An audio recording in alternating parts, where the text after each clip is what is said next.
In this video, we're going to guide you through a world-class video interview, what that looks like, hints and tips.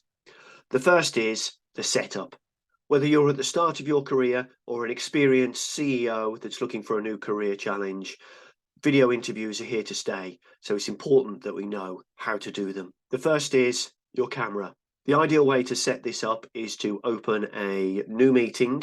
You can use Zoom for this, where you're just having a meeting with yourself for a moment, ideally about 20 minutes before your interview. You're checking the camera is in line with your eyes. You're checking the camera and what it's catching, or use a virtual background like we have here. And also the lighting. How do you look?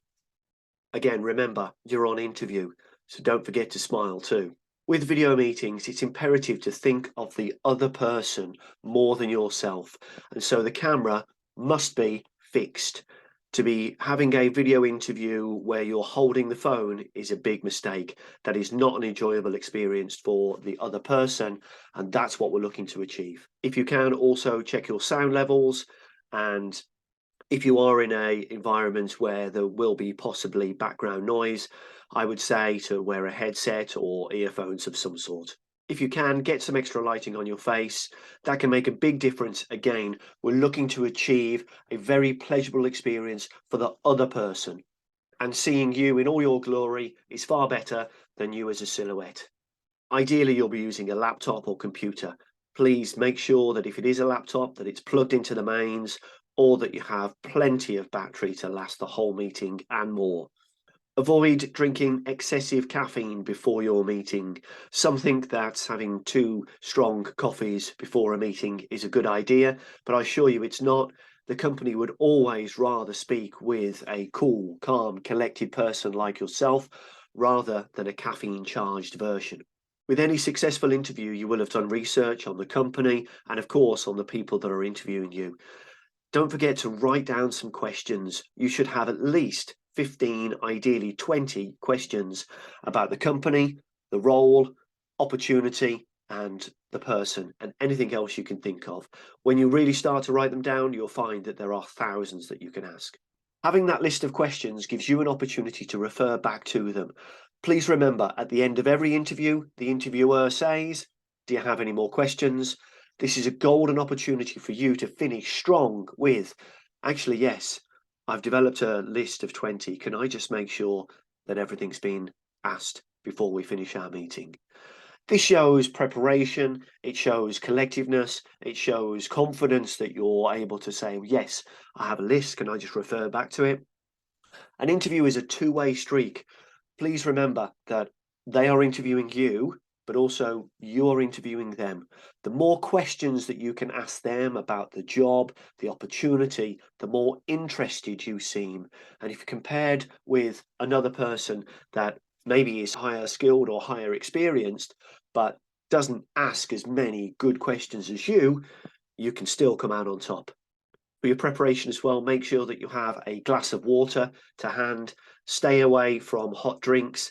They go cold over time, they run out, they dry your throat. And again, remember, you're going to be in an interview.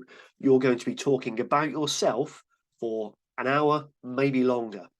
So again, having a good drink of water keeps the throat in good condition, enables you to speak clearer and concentrate on the interview, not on how hot your drink is. A major thing that so many people forget with video interviews is being disturbed. So please make sure that you are not going to be disturbed for the whole entire length of the interview.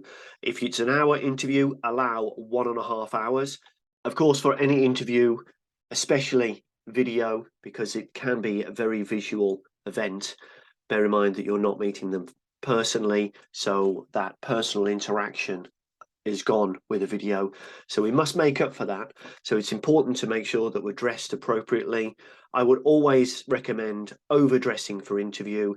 I work with a lot of maintenance engineers and also work with a lot of CEOs, and I would always advise dressing for the occasion. Always better to be overdressed than underdressed. And if you are a maintenance engineer and you dress in a suit, then you have the potential to be seen as more of a leader and the potential for a higher salary. Remember, camera awareness. It's so important for you to look at the camera so that the other person, the decision maker, has that feeling of eye contact. If you're looking at the screen down here, you're ruining the opportunity for a bonding to be built with that interviewer.